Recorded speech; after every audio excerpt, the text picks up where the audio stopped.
U nameri da građanima olakša i pojednostavi brojne procedure oko otvaranja bolovanja i overe uputa, u saradnji sa opštinom Bogatić, Zavod za zdravstveno osiguranje filijala Šabac uveo je novine u rad ove ustanove. Od 1. aprila građani opštine neće više morati da za overu dokumenata putuju u Šabac, već će to moći da urade u svojoj matičnoj filijali u Bogatiću.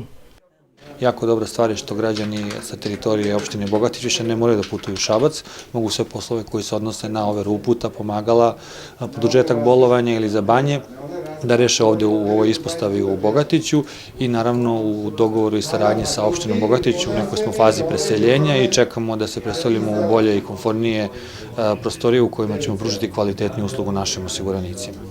Ono što je značajno i bitno jeste da sada svi korisnici zdravstvenog osiguranja neće morati više da napuštaju svoju matičnu teritoriju, nego će stara i bolesna lica moći sve to da rade na teritoriji opštine Bogatić. Prvostepena lekarska komisija zasedaće jednom sedmično svakog utorka od 9 časova, a rešavaće sva pitanja vezana za otvaranje bolovanja, overu uputa, odobrenja za pomagala i odlaske u banje.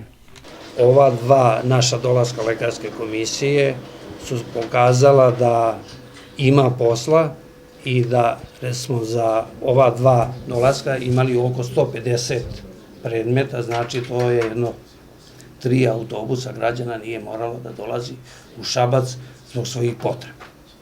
Ono šta možemo mi da uradimo na ovoj lekarskoj komisiji, to građani treba da znaju, to su produžetak bolovanja preko 30 dana, overa svih uputa za tercijarnu ustanovu Beograd, zatim pomagala, razna pomagala, drugo uputi za banjsko lečenje, znači stacionarna rehabilitacija poznato kao banje.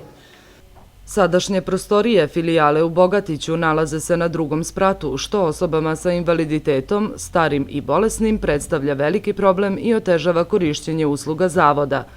Sledeći korak u cilju olakšanja korišćenja usluga je preseljenje u prizemlje zgrade suda u Bogatiću.